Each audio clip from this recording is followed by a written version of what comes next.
6 athletes voted onto the first team. Christian Basso was a second-team choice, while Ryan Black and Otto Bonning were honorable mentions. In our recruiting spotlight this week, Rasheed Lovelace for the Pine Forest Eagles. At 6'3", 300 pounds, this young man has incredible strength and the frame to go along with it. Lovelace has picked up offers from Vanderbilt and UAB, yet he is only a junior this year. He primarily played on the offensive line in 2019, but is looking to be the leader of that vaunted defensive line for new head coach Ronnie Douglas and the Eagles. That's your Gulf Coast Sports Minute. I'm JP. The teams, the games, the fans, the local talk.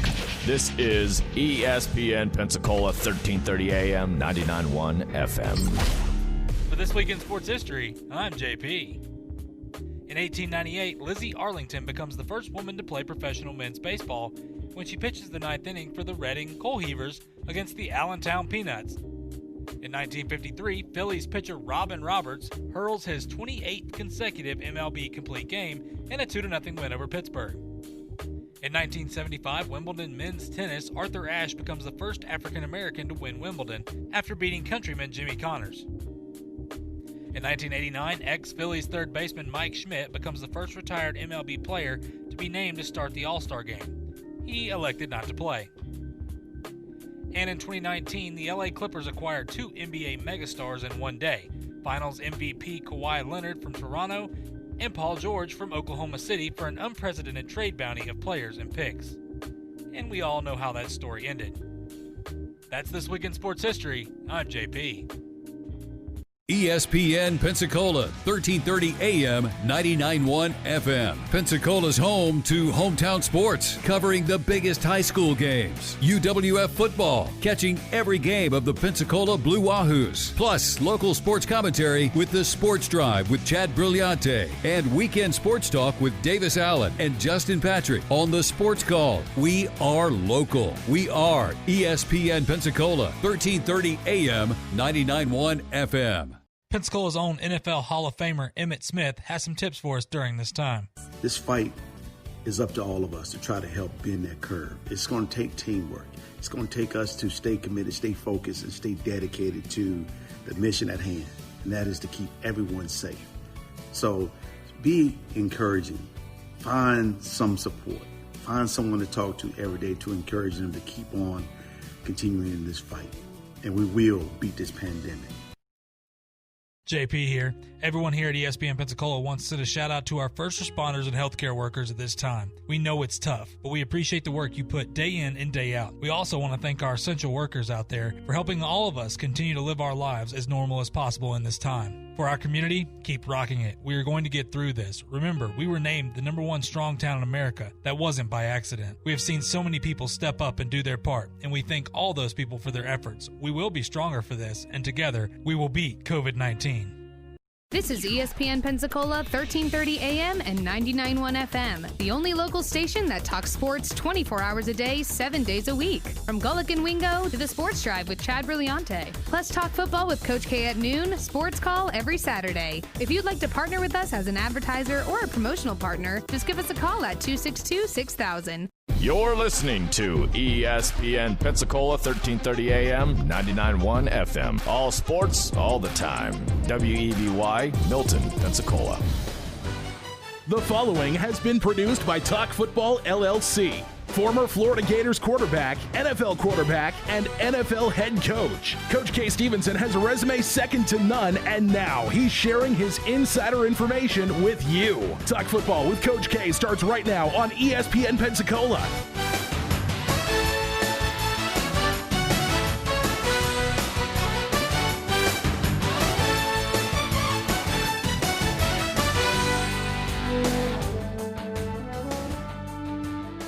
Welcome in to Talk Football with Coach K. JP here with you alongside former NFL head coach K. Stevenson on this Friday afternoon. Appreciate you joining the show with us. Hope everybody's doing well, staying safe, of course, washing your hands and continuing to social distance. I don't need to tell you that at this time.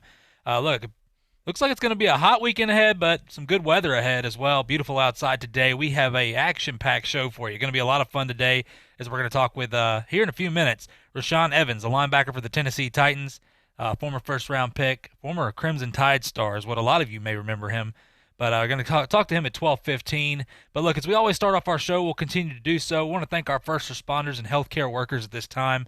Like I always say, it goes without saying, but we're going to say it. The work they put in and day out, not just because of COVID-19, but what they do every single day behind the scenes and whatever, things we don't even see that are happening right now to protect us and get us back to normal. And we talk about normal is not a word we'll probably use, but these folks, they bust it each and every day. And we just want to send our support out to them. And having friends and family on both sides of it, hearing the support they get from the community, it's extremely awesome. They really appreciate it as well. So if you see them out and about, of course, don't shake their hands, but just tell them, you appreciate them and what they do. I know we have so much unrest in our country right now, and some people, of course, swaying things in ways they shouldn't. I'm not going to get into all that.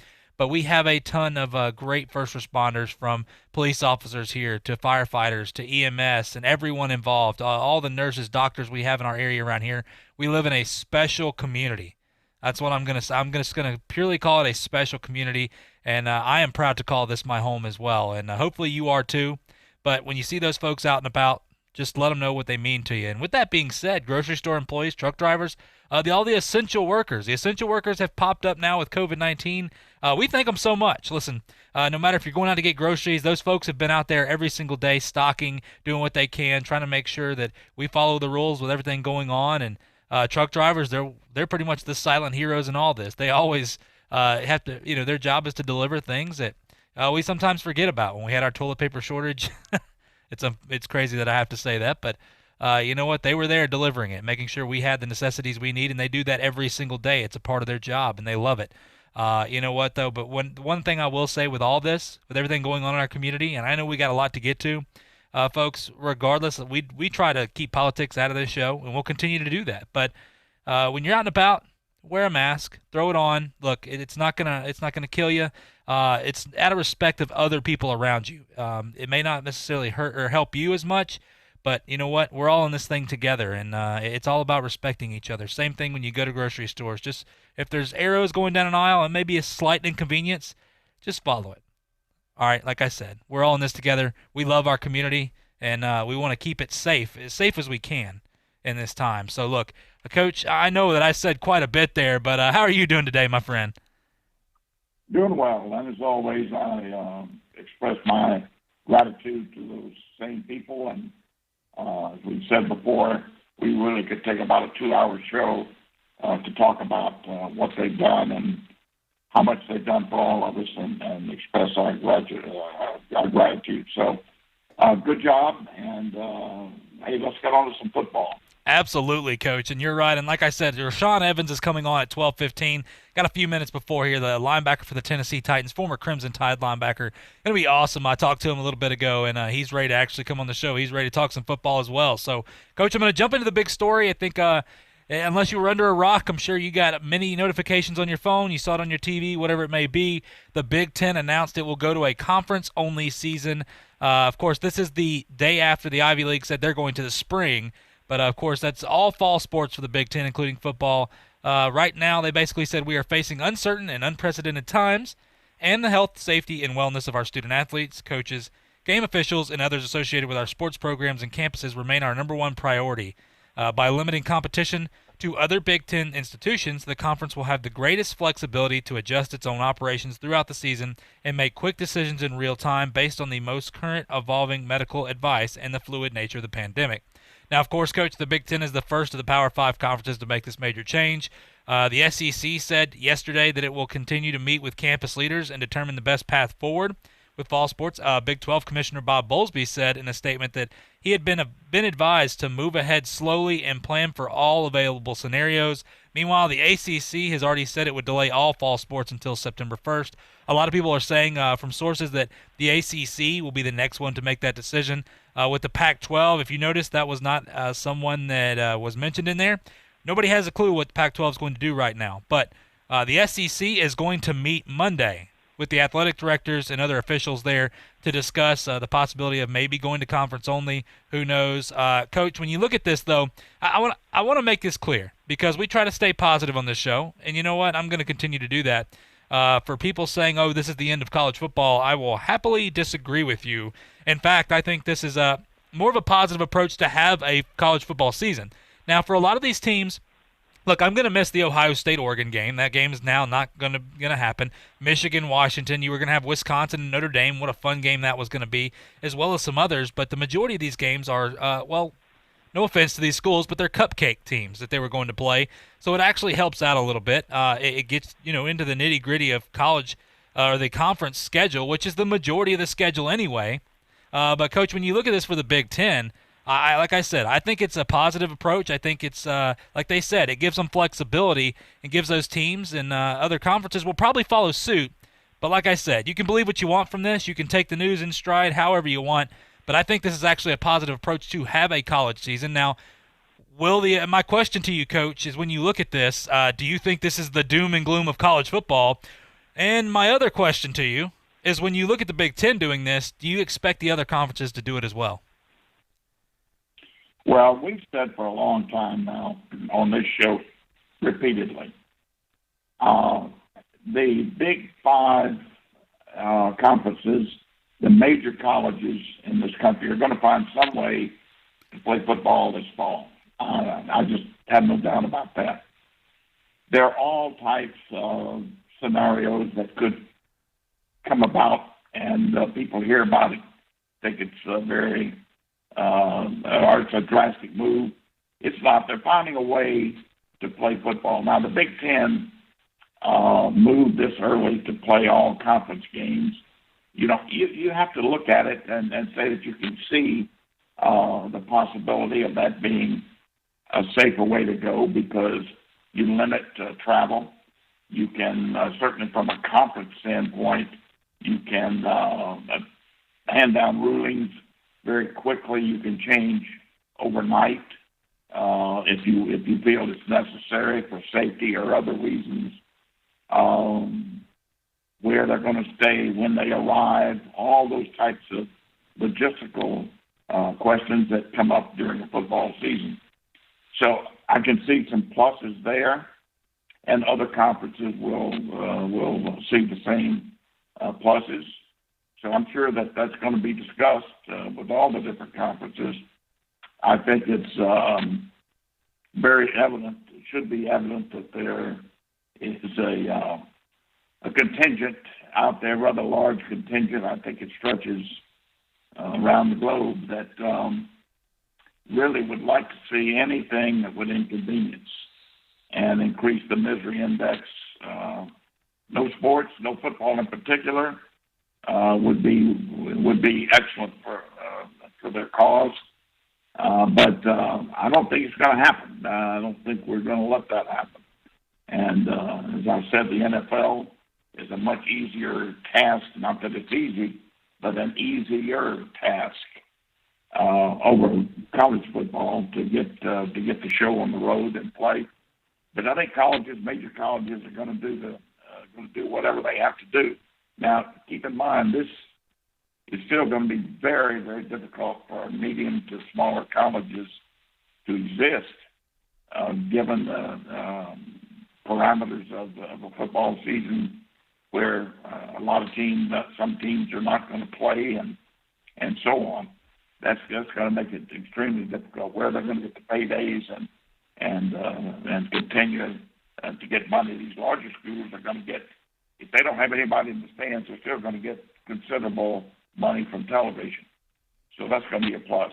I tell you, the real if right now with all of this is the Pac-12 out there on the Pacific Coast, what they're going to end up doing, and also Notre Dame. Now, let me tell you, Notre Dame, even though I understand they have 6 games with ACC teams, but they have not officially in football joined the ACC.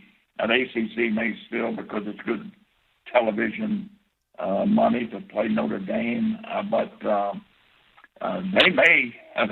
they could say, hey, you either join the conference wholeheartedly with everything, football included, or you can forget those 6 games. We're going to stay within the conference, and we're not going to go. That's an out-of-conference game for ACC. Technically, that's out of conference because they are not in the ACC in football.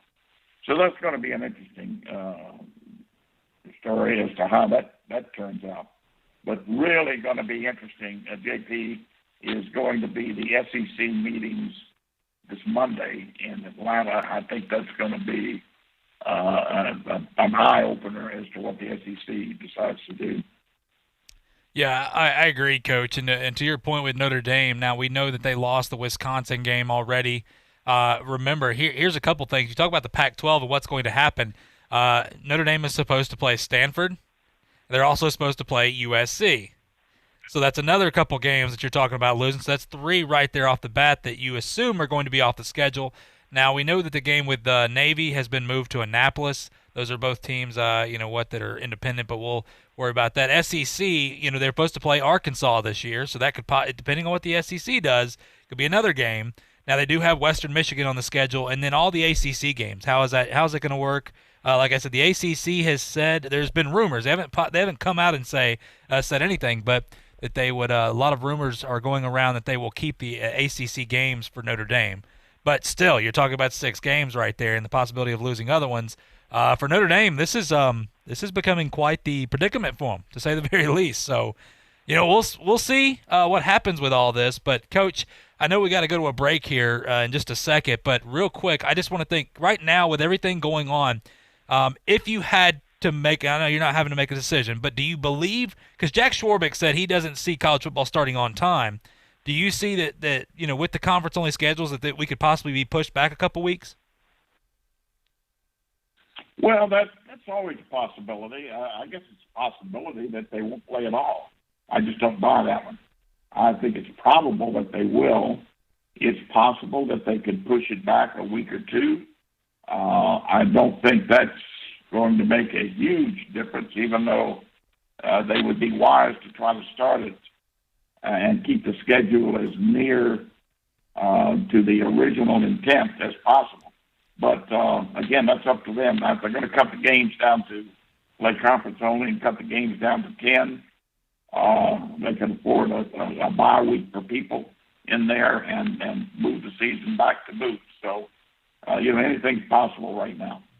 Yeah, that is for sure, Coach, and that goes with everything in life. Anything is possible at this point.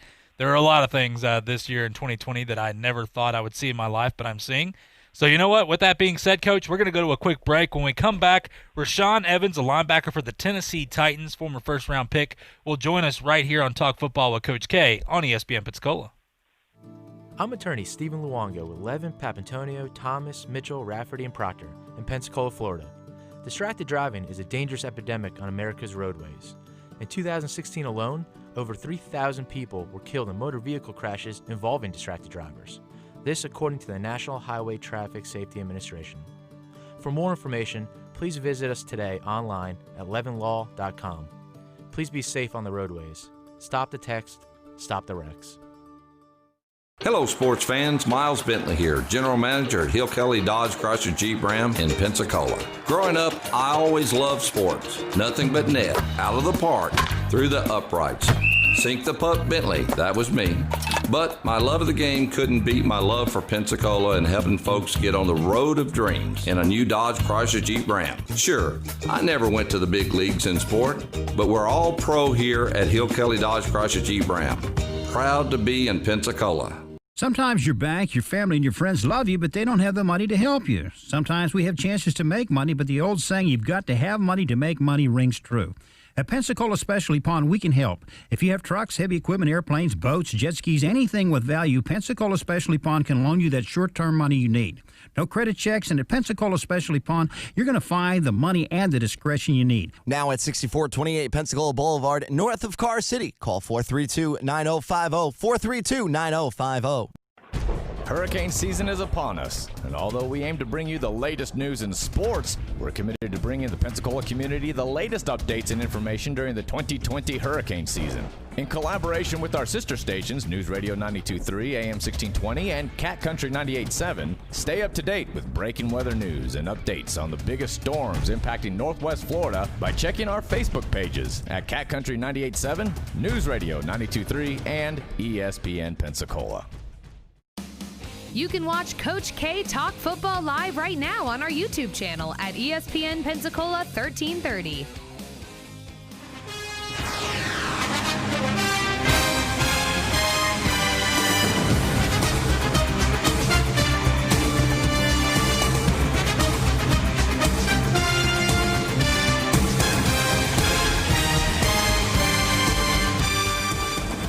Welcome back to Talk Football with Coach K. JP here with you alongside former NFL head coach K. Stevenson. This Friday afternoon, beautiful day outside. Appreciate you joining the show right here. And we have another special guest this week.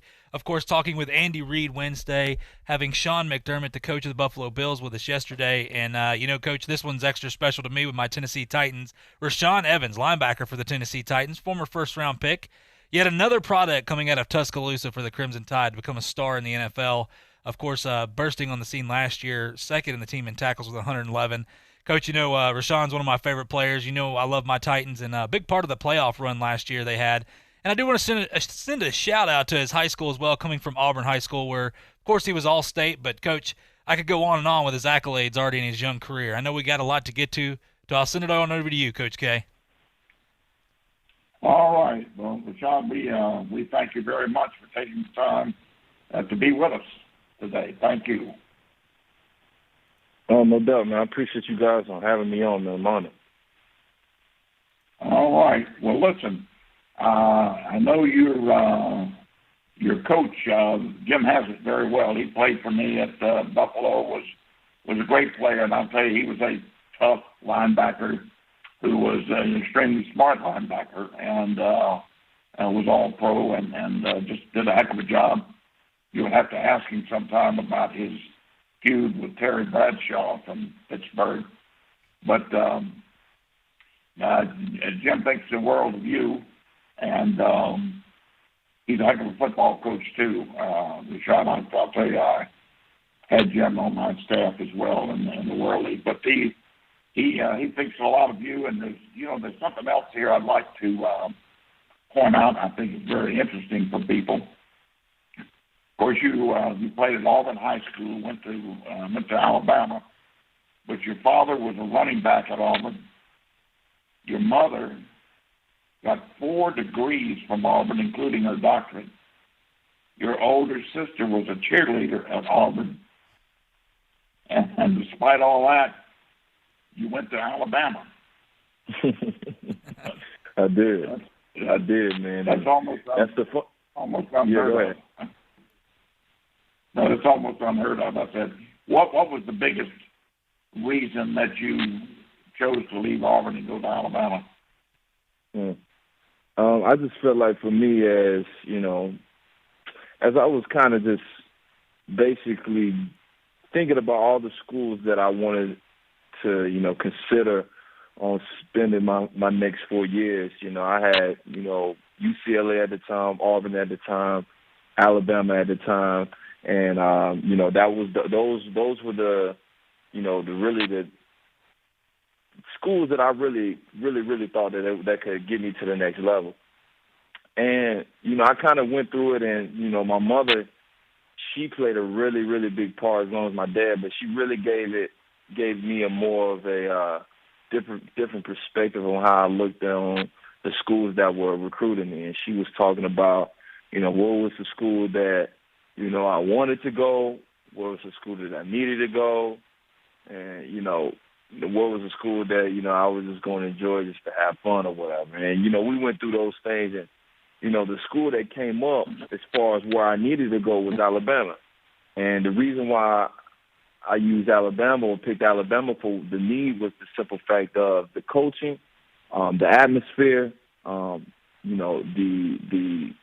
the ability to be able to be around some of the top players in the country and be able to compete against those guys each and every day. I feel like it will definitely take my game to another level, a level that I would have never thought it would take me. So, just the simple fact of having all of those things and taking those things into account, I made that decision to go with Alabama. And, I just remember at the time when Auburn was recruiting me, I was getting recruited out of their backyard, literally. I was 5 minutes from the university, my high school, Auburn High School. Even when I would get out of practice, I literally could throw a rock and hit Auburn University. But I remember at the time when I was talking to Rhett Lashley, who was recruiting me at the time, who was the offensive coordinator at Auburn at the time. Me and him would talk a lot. We would talk about, just the simple fact of the tradition there at Auburn. Auburn was kind of like Alabama. You know, they lived and breathed football. So, you know, the simple fact that I was a guy that was born and raised in Auburn, you know, you would think that would be the easy transition to go from Auburn High School to Auburn University, which was 5 minutes away from me. But, you know, I just thought that I would just take a different route, and I just wanted to really think about, you know, my future in itself. And I just knew that Alabama could get me to the next level. And, you know, as we're speaking now, they did.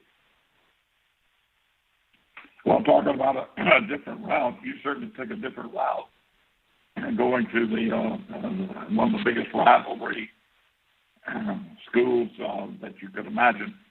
But anyway, you know, there are a number of things I want to get to you with. But what is this about you chasing wild horses to improve your conditioning and so on? Where did you find the wild horses?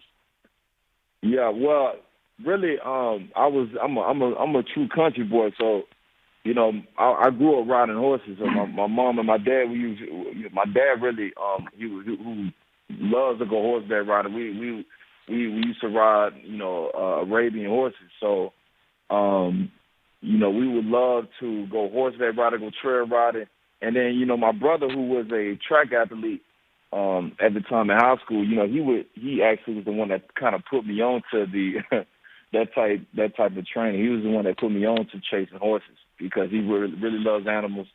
And I remember one time I saw him just kind of running after the horse, and he was like, I want to see if you can do it too, because I think he actually caught one. He actually caught the horse. He grabbed his tail, and that basically is how you're able to justify that you caught the horse and just grab his tail.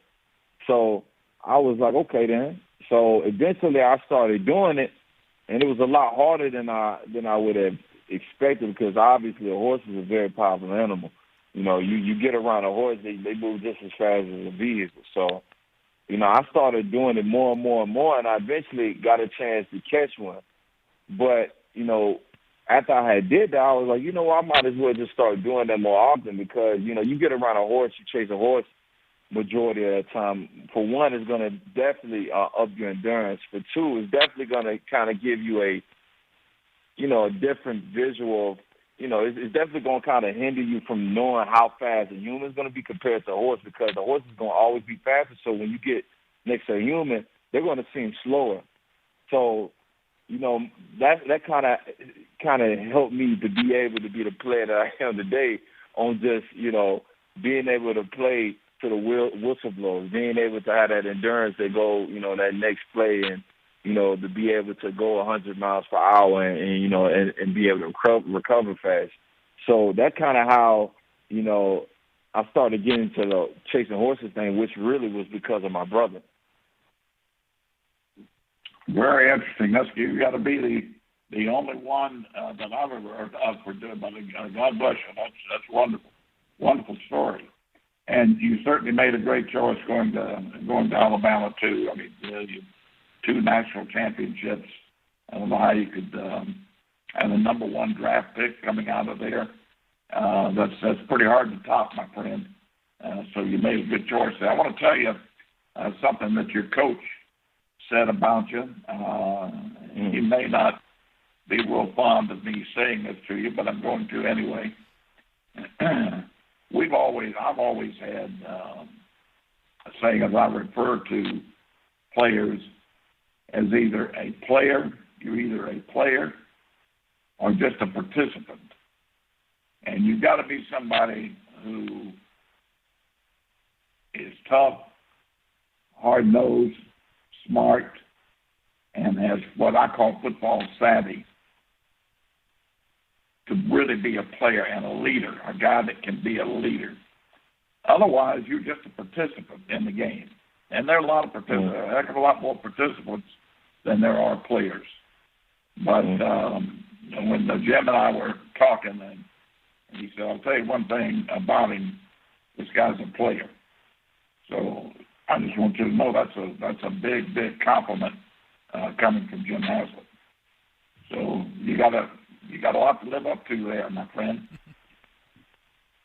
Oh, no doubt, man. And I definitely respect Coach Jim to the fullest, man. I mean, just on the short amount of time that we basically talked, which we talked numerous amounts of times on the phone, and was able to meet him a little earlier this year when he first came in. The craziest thing about you saying that was the fact that he was able to have many years of experience playing in the league and had really, really, really a lot of success at it. Like you said, All-Pro, was a really, really good linebacker. And also that the fact that he was able to be a coach and also a head coach at one point. So, I just remember when Vrabel was telling me about Jim coming in and was going to be my inside linebacker coach. I was probably the most excited that I've ever been because of the simple fact that I'm going to get coached by a guy that, that has played it at the most elite level you can possibly play it at, and also has coached it at the elite level. So, I'm really, truly excited to be, around this guy and to be able to basically just get up on his wing and learn as much as I can from this guy, because, I mean, he's totally taught me so much more than I would have thought I would get teach just in the short amount of time that I had, and we haven't even really got a chance to get on the field together. So I can't imagine what it's going to be like once we get on the field and get into camp and, begin this season. It's definitely going to be exciting for me because I definitely want to take my game to the next level to peak it out. Well, I think you're going to have an excellent chance. You're the type guy that can make that happen. He's expecting you to be a leader. He knows you're going to be a leader. Of interest, Coach Vrabel played for Coach Haslett at one point. Exactly. Pittsburgh. Yeah. So anyway, he knows what he's talking about there with that ability to coach and make you a better player. How do you feel your football team is looking right now for this season as you predict? And I know all players do this, coaches do this. They may not admit it, but they do.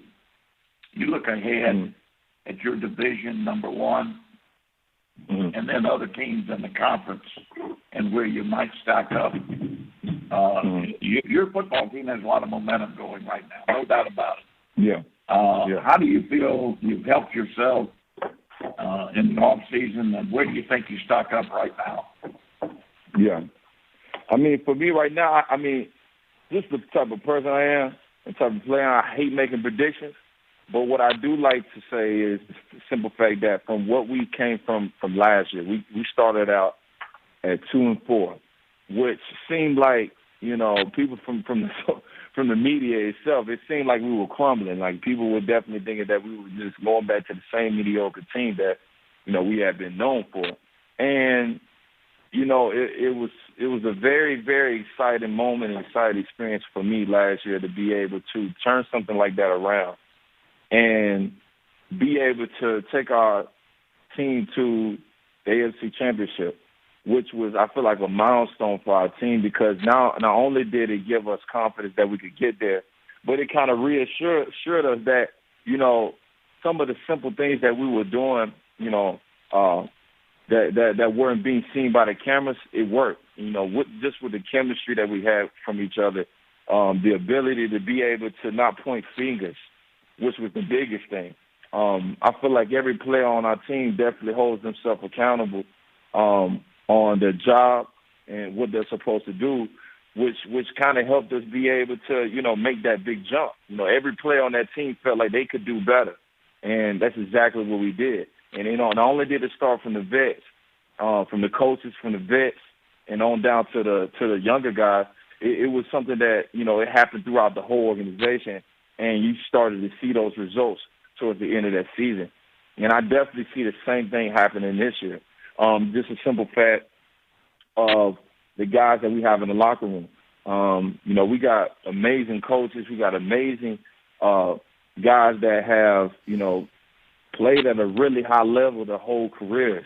And to be able to have those guys in the locker room and be able to teach guys, you know, the right way and how to be a pro, how to take care of your body, how to, you know, approach a game or approach a season, you know, it definitely does, you know, wonders to a guy that is coming into the league, you know, rookie coming into the league. And I just remember the time when, you know, I was a rookie.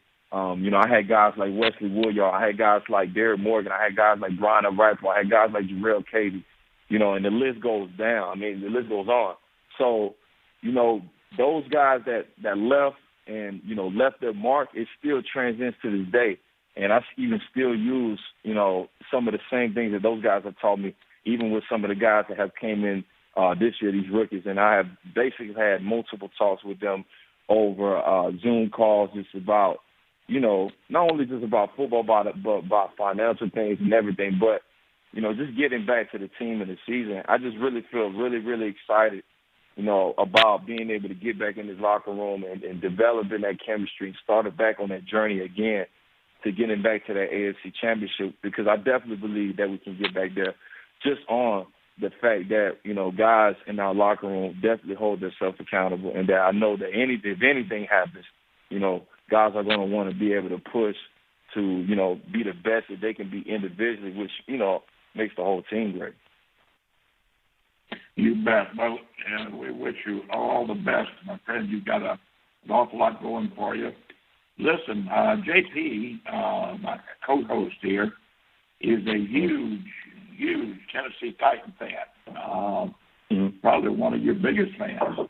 And I'm sure he would be sick if I didn't give him a chance to ask you a question and get in on the conversation. It won't keep you any longer but if we'll let JP, if you don't mind, let JP get a question in, and then we'll say goodbye. But I wish you the best. Yeah, I appreciate you. Yeah, Rashawn, like he said, I've been a Titan fan for, well, pretty much my entire life. Now I'm only 29 years old, but still, it's been, you know, I agree. Look, I want to say something like Coach was talking about. You guys have taken the next step. You mentioned it as well.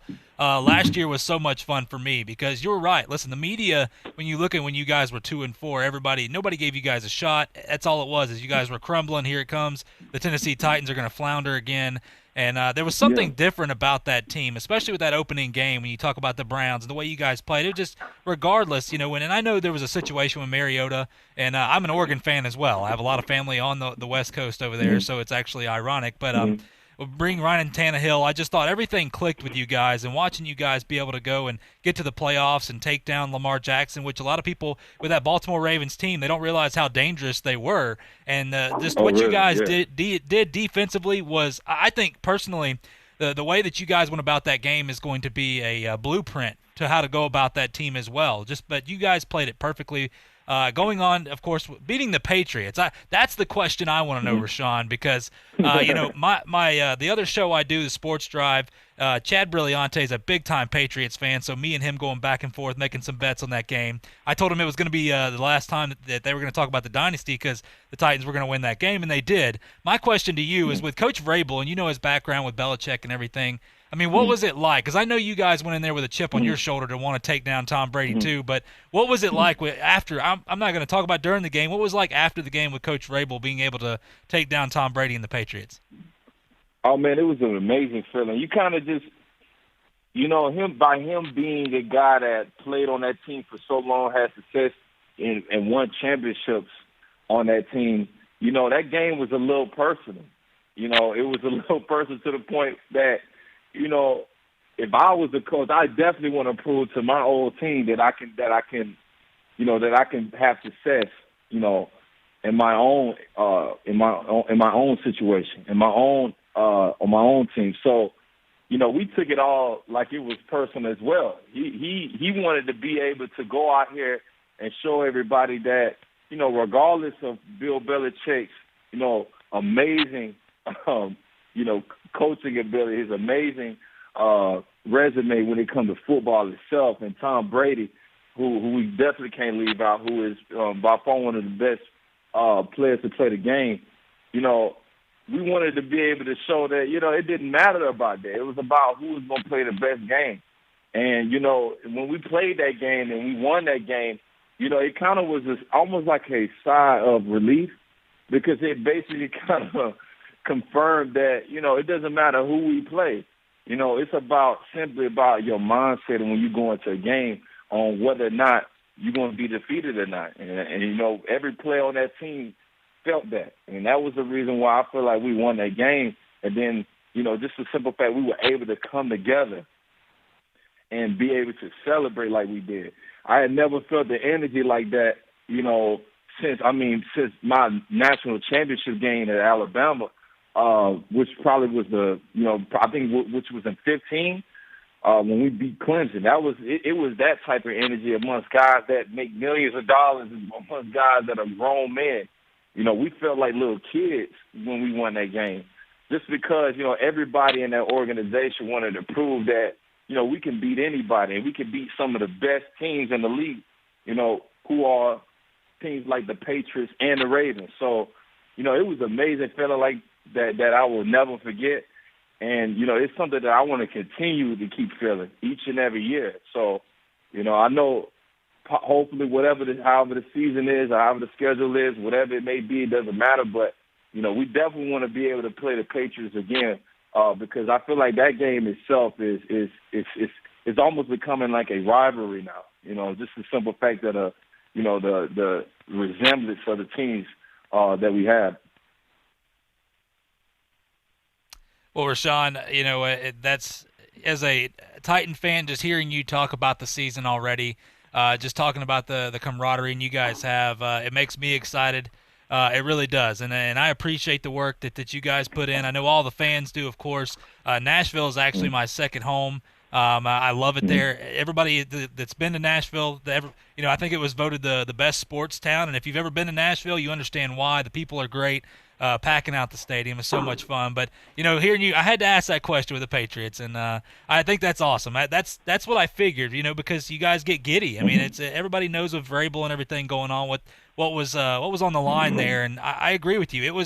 Now it's where you guys are now taken seriously. A lot of people said that Baltimore game was a fluke, and I laughed at that. You take down the Patriots, and all of a sudden now things are serious. And you know what? It's awesome. It's going to be a lot of fun to watch you guys. And, man, I really appreciate you coming on the show with us today. Oh, no doubt, man. I appreciate you guys for having me, man. Just let me know anytime y'all want to have me again. And, you know, it definitely was an honor to be able to talk to you guys. Well, we appreciate it, Rashawn. And you know what? Take care, my friend. Stay safe. And let's go win a Super Bowl. Oh, no doubt, man. And that's Rashawn Evans right there joining the show. Awesome to talk to him. And Coach, I know, you know, I appreciate you letting me jump in on the conversation there, because that's the question that I had to ask him. I've been thinking about it so long. And you know, Coach, that Chad is a big Patriot fan there. But, you know, one thing when you look at Rashawn Evans, Coach, and then what that squad's done, he talks about the coaching staff. And, you know, with Haslett, I know Haslett's a great friend of yours as well, Coach. And you can see what Haslett sees in that young man right there, and coming the pedigree that he's had, and just the leadership that he had at home and everything like that. I tell you what, I will say this, Coach. When you look at the Tennessee Titans, they got their work cut out for them with the Colts, but it definitely gives you hope moving forward, especially with everything that they've been able to accomplish so far. Yeah, you bet. And he's a fine young man. He's good. He's a good football player. And, I mean, not sincerely, he would be considered a player. There aren't many players.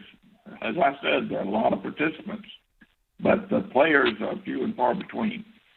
He's one of them. Now, I'm going to see if we can get Jim Haslett on next week one day, I think, to follow up on quite a bit. He's, of course, talking to his people about their schedule and so on, so it should be interesting.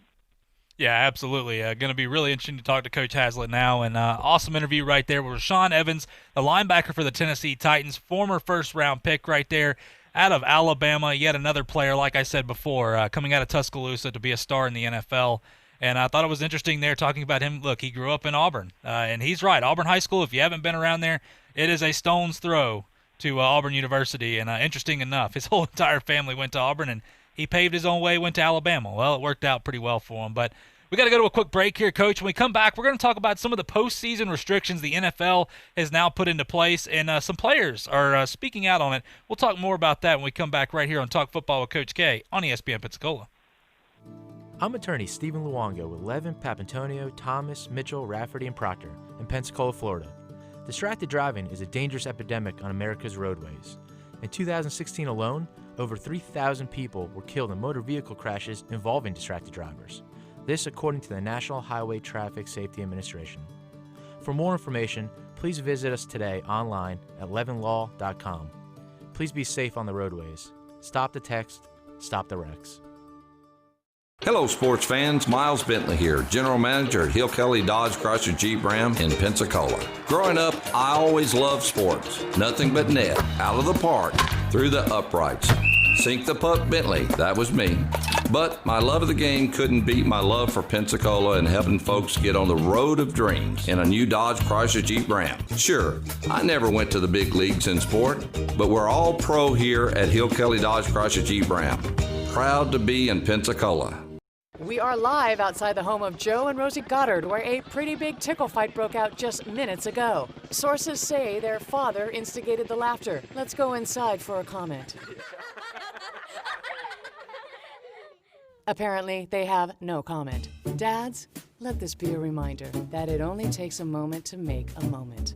Call 877-4DAD-411 or visit fatherhood.gov. Brought to you by the U.S. Department of Health and Human Services and the Ad Council. Hear ye, hear ye. I bringeth thee a message from... a message from the king and his new trumpeter, Stephen. The king wishes me to convey his favor to thine team and thine tailgate. Not yet. He invites thee to let the Bud Light flow forth. And he also wishes me to tell thee that he toasts thee. Waiteth until the end, Stephen! With game day's favorite light lager and the slogan of his kingdom... Oh, dilly dilly! Enjoy responsibly. Bud Light Beer, AB, St. Louis, Missouri. Look, chicken restaurants are nothing new. But if you're saying been there, done that, it tastes like chicken. Well, if your friends offer you a brand new convertible or a broken down station wagon with 3 wheels, do you say, hey, they're both cars? Well, the people have spoken. Mr. Pollo on 9th Avenue was voted top 100 places to eat in the country by Yelp at number 61. Making chicken great again, America. It's that good. Try it and you'll be hooked for life. The freshest ingredients and the perfect catering for any big party. Mr. Pollo. It means chicken. JP here. At ESPN Pensacola, we are hometown proud. Like the greatest pound-for-pound boxer of all time, Roy Jones Jr. 3-time light heavyweight world champion and former heavyweight champion of the world, future Hall of Fame legend, Roy Jones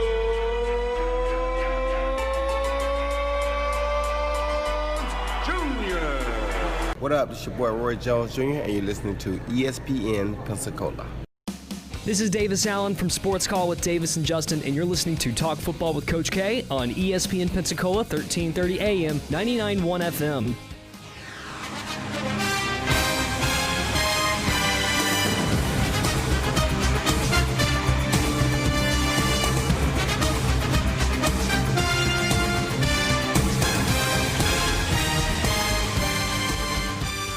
Welcome back to Talk Football with Coach K. JP here with you, alongside former NFL head coach Kay Stevenson. This Friday afternoon, weekend's right around the corner. Going to be a hot weekend. We're used to that down here. But it's going to be a beautiful weekend nonetheless. We're talking some football with you here. And, Coach, want to jump into this. Of course, awesome to talk to Rashaan Evans right there, the linebacker for the Tennessee Titans. Appreciate him joining the show with us. But just staying on the NFL, idea here. I want to say, look, the NFL has banned jersey exchanges in 2020 as well as some other things. But Coach, I'll go through a couple of these. The post-game interactions, of course, cannot be less than 6 feet, less than 6 feet. Sorry about that. They're prohibited. I think that's obvious when we talk about 6 feet with, of course, distancing and everything. Coaches and players who aren't likely to appear in the game are strongly encouraged, but not required to wear masks on the sideline. Assistant coaches who work in the coaches booth must wear a mask. We all understand that kind of stuff. Of course, players and coaches must submit to multiple temperature checks before games and cannot participate if they have a fever more than 100.4. Obvious stuff still going by the thing here. Every effort must be made to keep lockers 6 feet apart in both home and visitors locker room. That's going to be tough because those locker rooms are packed already. Arrangements must be made to ensure that there are no shared water cups or bottles on the sideline. Players are required to spend the night before games at the team hotel, even if they are playing in their home stadium. And that's some of the policies that will take effect for preseason, if we have preseason and regular season games. But, Coach, of course, the controversy in all this is the NFL banning jersey exchanges in 2020. Look, a lot of people have spoken out on this, and it comes out to the fact of they're allowing players to play a game in full contact for basically 60 minutes here. We understand that, and then they're saying you can't exchange a jersey. Coach, is that more – I'm just curious on your take from this. Is that more because on the outside looking in that would be frowned upon? Or I am a little confused on if you're allowed to sweat and everything going on with that. Shouldn't you be able to exchange a jersey? But I don't know. I'm just throwing that out there. What's your take on that jersey exchange, Coach? I think that's a pretty good rule, really. You talk about and I understand the hypothetical connotation there. You're running into each other and blocking and tackling and all the other things during the game. But you talk about an old sweaty jersey, and plus the proximity, they're trying to avoid that after the game, where players get together and commiserate and congratulate and all the other things that they do. And I think it's wise to keep the distance. It's just the more exposure you get. And somebody could be, maybe they didn't, they didn't register any fever or whatever before a game on another team, but you're talking with them on the field after a game. Could be somebody that didn't play that you would have never had the proximity to catch the virus, but they're asymptomatic. And you get it because you're on the field after the game with all of the get together and talk and chatter. You can do away with that. What they're trying to do here, I think what people have to realize, and I know you can take it overboard, but I think what they're trying to do is minimize every chance to get the virus that they can. And I think that is an excellent rule that you must spend the night before the game in the team hotel. Otherwise, especially if they're on the road, they'll be in a hotel, but they need to also have some rules about when the teams can arrive. That's going to be a big one, depending on the distance between the teams and how they're traveling, and also their conduct between the meal the night before the game, meetings, and bedtime. They don't need to be out on the street. But anyway, these are all rules that I think are probably just made to create any way to get through the season that they can. Yeah, I agree with that, Coach, and that is true. One thing, like you said, is a guy that may not test positive at the time may have symptoms coming up, and you may not know that. And I understand like I said, you're banging around, you're sweating on a lot of these guys, but who knows? And the best part of your point, Coach, is look, the NFL is just trying. Look, I don't think you can be doing it overboard now with COVID-19 regardless. And for people that are like, well, if they're truly worried about that, they shouldn't play. Well, listen, all right, I'm not even going to mention that. It's just going to move on from that statement because we obviously know they're trying. And look, as sports fans, we want them. And players, I thought it was interesting, Coach, because we talk about this, and we'll talk about it after the break here. Austin Reed, the quarterback for UWF here, that burst onto the scene last year, freshman quarterback, won a national championship, just fantastic. Actually tweeted out to NCAA Division II and tweeted out to the Gulf South Conference that, look, we want to play football. We understand 99% of us understand, or 100% of us understand the risk. 99% of us are willing to take that risk to play football. And I thought that was an interesting statement from a guy right here that we love in our backyard. And I think that's where a lot of these guys are, Coach. And For the NFL though, in this, Yeah. I think it is a good move. And like you said, you understand the players and where they're coming from, but at the same time, the NFL is trying to take every precaution they can. And you know what? I think at this point, players and coaches and fans, of course, will do whatever it takes to be able to have football. Because I know as a fan, it's going to be. You are so right. It is necessary for the health of this country that we have football. And I don't know if you heard it, but Lou Holtz last night on an interview did a great job of explaining how important it is to this nation. But anyway, I know we got to go to break, and let's put it on the fire and get football ready. Absolutely, I am down with that, Coach, and I know our listeners are as well. Like Coach said, we're going to go to a quick break here. When we come back, a little interesting, the NBA partnering with a bioreference company. I'll talk about that and what that may mean for NFL as well. And talking about conference-only schedules. Well, does that make Clemson a lock? I think it did anyway, regardless of their schedule. But we'll talk more about that when we come back right here on Talk Football with Coach K on ESPN Pensacola. I'm attorney Stephen Luongo with Levin, Papantonio, Thomas, Mitchell, Rafferty, and Proctor in Pensacola, Florida. Distracted driving is a dangerous epidemic on America's roadways. In 2016 alone, over 3,000 people were killed in motor vehicle crashes involving distracted drivers. This according to the National Highway Traffic Safety Administration. For more information, please visit us today online at levinlaw.com. Please be safe on the roadways. Stop the text, stop the wrecks. There's only one place in town for the lowest prices and greatest selection of firearms. Pensacola Indoor Shooting Range. Visit our fully stocked Gun Pro Shop for new and used firearms, accessories, and ammunition. Check out the Indoor Shooting Range. We offer rentals on guns, including fully automatic machine guns and silencers. Ladies, this is the safe place to learn how to use a gun. Plus, Tuesday is Ladies' Day. Women shoot for half price all day. The best place to buy firearms in Pensacola. Pensacola Indoor Shooting Range. Highway 29 in Car City.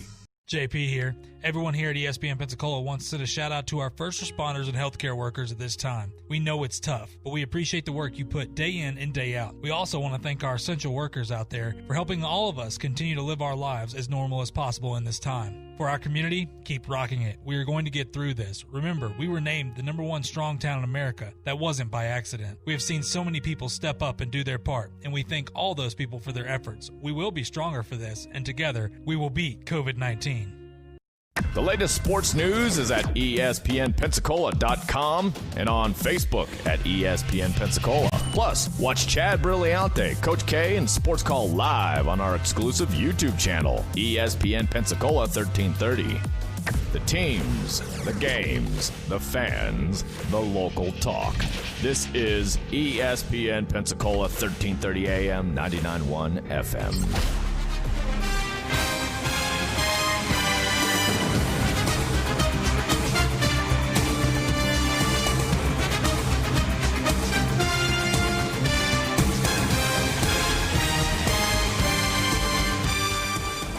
Welcome back to Talk Football with Coach K. JP here with you alongside former NFL head coach Kay Stevenson.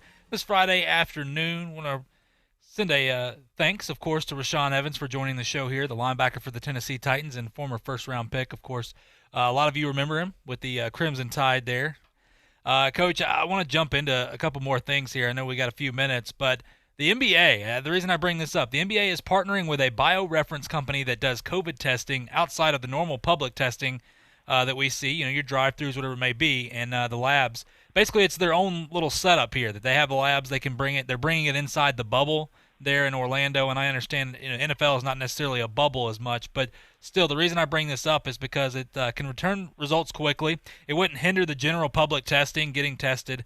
But, Coach, when you look at it, I thought it was a unique idea, but I was curious. Could something like this work for NFL teams, hiring maybe an outside company like this bioreference company to come in and get their tests a lot faster just to make sure, for one, because a lot of people are saying, well, these players are going to be getting tests that the general public, it may slow things down. For them, I kind of feel like this could be a win-win for everybody on this, Coach. But do you think this is feasible for these NFL teams? Yeah, it's feasible. Each team could have hire people to do the testing with the players and coaches and staff. Bring them in. It could be local, paramedics or whomever. to do the initial testing and then send it off, have an agreement with a company such as that to send it off and pay extra for whatever they're looking for in the way of accommodation. Not to interrupt the general public, but to give them an edge like the NBA has. Because it is necessary to get testing done, an awful lot of it, and get it back quickly. So, yeah, I could see something like that being copied. Yeah, I just thought it was an interesting take on it because that's one big thing. We know Orlando is a hot spot right now in Florida, as well as some other places down in South Florida. But that's an interesting take. Now, for college teams, of course, this would be a little bit tougher. But, it costs a lot of money, too, with the NFL. And certain teams in college obviously be able to afford this. But, Coach, with that being said, I know we got a couple minutes right here. Talking about conference-only schedules. And we're just saying, of course, that let's say that the majority of the Power 5 or the Power 5 conferences go to a conference-only schedule. I want to look at it from a playoff perspective. I obviously think Clemson, a team like that, would be a lock regardless. But does that make it hard for two conference teams to get in? And we're talking about the playoffs and everything. And a lot of people are saying, okay, this is the year. And I know we've talked about it before, but this is the year that we make an 18 playoff. Just go ahead and give the Power 5, whoever wins the conferences, a bid there, and then we'll have 3 at-large teams. Coach, Bill Hancock has said right now we're going to stick with 4 teams. We're prepared to make some changes. But do you see it going to an 18 playoff possibly if we go to all conference-only schedules, or are we just going to stick with 4 teams in your opinion? I think they'll probably just stick with 4 teams, to be honest with you. Listen, there could be a tweener here. What about 6 teams? To take into consideration the Power 5 conferences and then 1 at large, something like that. That could be a possibility due to the circumstances. That's a good point. And you know what, 6 teams, whatever it may be. I tell you, at this point, Coach, I could care less if there's 4, if they decide just to do 2, as long as we can have college football. But, Coach, when you look at this, and I just want to mention, when you talk about a team like Clemson, is there any team, when you look at this, I think this is obviously conference only makes it that much easier for Clemson, outside of teams like North Carolina and stuff. But do you see possibly, if we did do 4 teams with doing conference-only schedules, there's a way for 2 teams to get in? I know it's possible, but do you see it happening? Yeah, 2 teams from a conference? Yes. You're talking about? Yes, I do see that. This is going to have to be done based on the opinions of this committee that they'll have to just decide on who are the 4 best teams. It could certainly be 2 teams from one conference, yeah. Well, that's maybe something we're going to see. Well, regardless, though, Coach, I think at this point it goes without saying we just want football, and that's about it. But, Coach, that sound means it's time for us to go. We appreciate Rashawn Evans coming on the show. A great week, and I know next week we're going to have some special guests as well. But, Coach, it's been an absolute pleasure. You bet. Look forward to it. Have a good weekend. Absolutely. You too, Coach, and we appreciate our listeners out there. We'll return Monday talking some more football with you right here on Talk Football with Coach K on ESPN Pensacola. Sports 24 hours a day, 7 days a week. From Gullick and Wingo to the Sports Drive with Chad Brillante. Plus talk football with Coach K at noon, Sports Call every Saturday. If you'd like to partner with us as an advertiser or a promotional partner, just give us a call at 262-6000. You're listening to ESPN Pensacola, 1330 AM, 99.1 FM. All sports, all the time. WEBY, Milton, Pensacola. ESPN Radio Sports Center. I'm Doug Brown with breaking news. Giants catcher Buster Posey will sit out the 60-game baseball season. Posey and his wife just adopted twin girls who were born prematurely last week. Buccaneers offensive lineman Donovan Smith posts on Instagram today that risking his health and his family's to play football doesn't seem like a risk worth taking. Smith and his wife are expecting their first child in 3 weeks. The 2020 college football season, will it happen? ESPN's Paul Feinbaum says there are major ramifications. This is not like a business where you have billions of dollars on cash reserve. These college programs need the college football season. and without it, the sport will not be recognizable. Duke coach David Cutcliffe says he's in favor of a conference-only schedule this season. Cutcliffe says he's also frustrated by the lack of a consistent plan from the NCAA. The championships at Wimbledon will not be played this year, but more than 600 players who could have qualified will be paid a total of $12.6 million. It ain't game day, but you can still feast like it is. Meet Church's new $5 Campfire Smokehouse Chicken, our fan favorite with a new campfire flavor, plus mashed potatoes and a biscuit. Church's, bringing that down-home flavor. Offer valid at participating locations.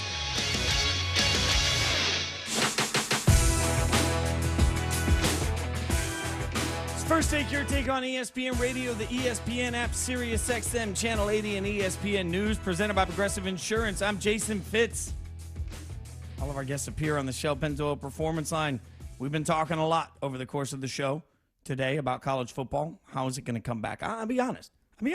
I'm losing a little bit of my positivity on it. So I'm looking to you guys. I'm looking to creativity from you guys. I've been trying to lift you guys up for the last several months as we go through a lot, but I'm looking for you guys to lift me up a little bit. I'm asking for some reciprocation here. All right. I need creativity. I need you guys to figure out how we can bring college football back this year and be safe. 888 say ESPN, 888-729-3776. I said it a few minutes ago. I'll say it again. Let's be real about what this conversation is about. When it comes to college football, it's about money. Like, schools don't want to lose the money, and I understand that. And we love college football. So many of us that work in it, that cover it, that grew up around it. I mean, there's a passion. So you got this passion, you got this connection, and if you're a school, you're worried about your business. Just like every other business that could never have predicted a pandemic, the resources aren't there for college football programs to keep their doors open if they don't make any revenue. So suddenly,